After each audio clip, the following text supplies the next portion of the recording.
पहले हम चाहते हैं कि फैसला सामने आए, उसके बाद इस हल्के में जो है वो इलेक्शन करवाया जाए और ये हक और सच की फतह है जो आज सुप्रीम कोर्ट ने इस हल्के में जो इलेक्शन का इनेकाद है या फिर पोलिंग का अमल है उसको फिलहाल रोक दिया है।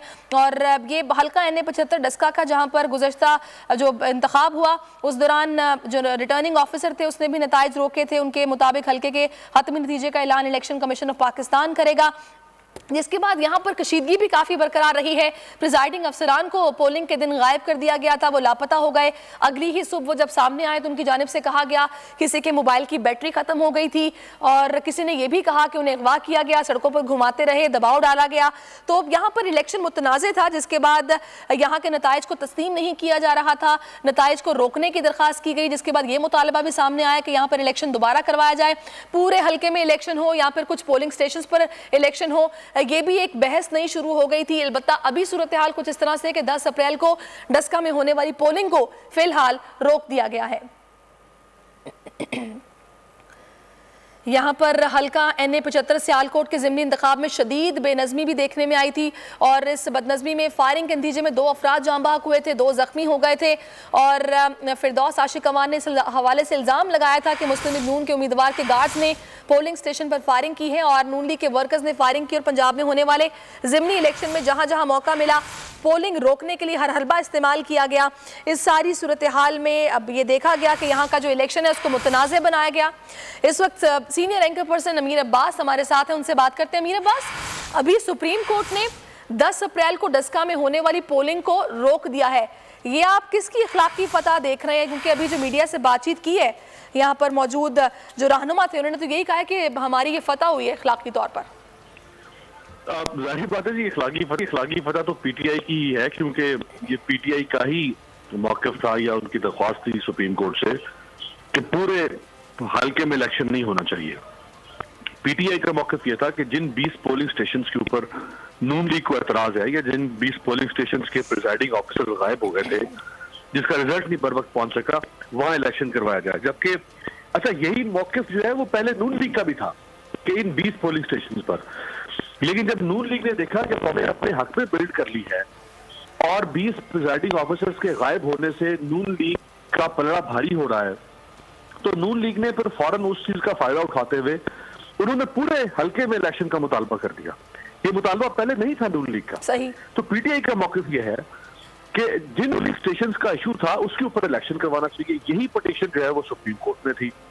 तो मेरा ख्याल है शायद ये इसका भी कोई तफसीली फैसला जब आएगा तो उसमें पता चलेगा कि सुप्रीम कोर्ट ने किन वजूहात पे और किन प्रेसिडेंट्स को सामने रखते हुए ये फैसला दिया है। लेकिन अमीर अब्बास, जो नून लीग ने एक और मुतालबा किया था कि जो प्रिजाइडिंग अफसरान लापता हुए थे, जिसके बाद कुछ वीडियोस भी आई कि जनाब हमें अगवा कर लिया गया था, सारी रात सड़कों पर घुमाते रहे, दबाव डाला गया और सुबह छोड़ दिया गया।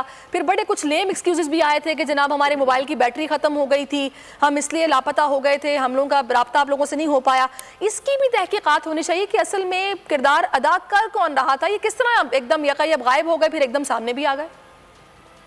देखिए, वो तो इलेक्शन कमीशन ने एक रिपोर्ट पे जमा करवाई, जो इलेक्शन कमीशन ने तहकीकात की। इलेक्शन कमीशन के पास सुप्रीम कोर्ट तक की नौयत के इख्तियारात हासिल हो जाते हैं जब वो इलेक्शन कंडक्ट करवा रहा था।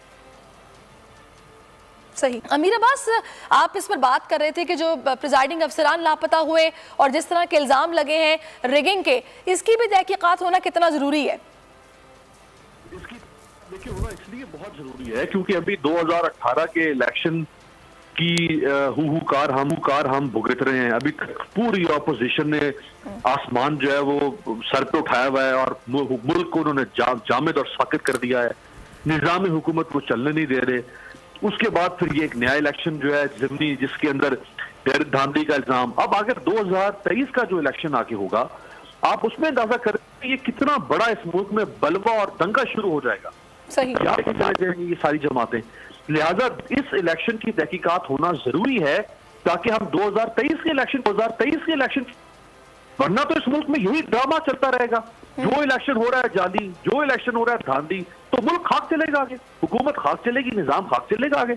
तो इसलिए 2023 के इलेक्शन में आप देखेंगे बहुत अहम फैसला है। इस पे इमरान खान साहब की पंजाब हुकूमत और इमरान खान साहब के वसीम अकरम प्लस ने शब खून मारा था, जमहूरी आमरीत मुसल्लत की थी और मुंतखब बल्दियाती इदारों को मुअत्तल कर दिया था। आज सुप्रीम कोर्ट के इस फैसले ने इस हुकूमत के फैसले पर तमाचा रसीद किया है। यानी दुनिया की वो जमहूरियत बदतरीन जमहूरियत है जिसके अंदर बल्दियाती निजाम ना हो, वो गलीज तरीन जमहूरियत है जिसमें बल्दियाती निजाम ना हो। लेकिन मेरे पास आपको समझ क्या आई है उनके इस अमल की वजह क्या थी? क्योंकि हमने देखा अगस्त में 2020 में ही उन्होंने मुंजमद फंड्स इनके बहाल किए थे तमाम बल्दियाती इदारों के, उसके बाद ये मुअत्तली करना और सबको काम से रोक देना, इसकी वजह क्या हो सकती है? इसकी वजह सिर्फ और सिर्फ वही इस मुल्क के सियासतदानों के अंदर वो जो इक़्तिदार की हवस और लालच है और इर्तिकाज़ इक़्तिदार, ताकि पावर इनके हाथों में रहे। और जब आप बल्दियाती निजाम लेकर आते हैं तो फिर प्रोविंशियल गवर्नमेंट के इख्तियारात कम हो जाते हैं, वो इख्तियारात नीचे डिवॉल्व होते हैं और निचले ओहदेदारों तक जाते हैं, बल्दियाती हुकूमतों तक। यही काम शहबाज शरीफ करते थे, यही काम पीपल्स पार्टी कर रही है सिंध के अंदर। और इमरान खान तो खुद सबसे बड़े दाई थे, 24 साल तक वो इस कौम को कहते रहे कि बल्दियाती निजाम, बल्कि ये जो बल्दियाती इदारे होते हैं ये तो जमहूरियत की बुनियाद होते हैं। हमने तो कभी मेयर को भी एक्टिवली काम करते हुए उस तरह नहीं देखा कि वो खबरों में भी आए या सामने नजर भी आए। नहीं ना जी, वो तो मुअत्तल कर दिया ना। 2015 में इलेक्शन हुए थे पंजाब में, 2021 तक उनकी मुद्दत थी, उस गवर्नमेंट की 2021 तक मुद्दत थी। इन्होंने 2018 में जुलाई 25 को इलेक्शन जीत कर आए माशाल्लाह, तब्दीली सरकार, इन्होंने आते साथ ही उनको मुअत्तल कर दिया। आप एक मुंतखब शख्स को कैसे मुअत्तल कर सकते हैं? अगर आज उस्मान बुज़दार को जाके मैं मुअत्तल कर दूं, आज अगर मैं जाके इमरान खान को मुअत्तल कर दूं, इन्हें अच्छा लगेगा? सही। बिल्कुल इसी तरह से वो लोग भी मुंतखब लोग थे, उनको आप कैसे मुअत्तल कर सकते हैं हुक्म शाही के जरिए से? आपको जलालुद्दीन अकबर है, सही। आपका बादशाह है कि आप मुअत्तल कर देंगे? सिर्फ वही काम इन्होंने किया जो शहबाज शरीफ करते थे।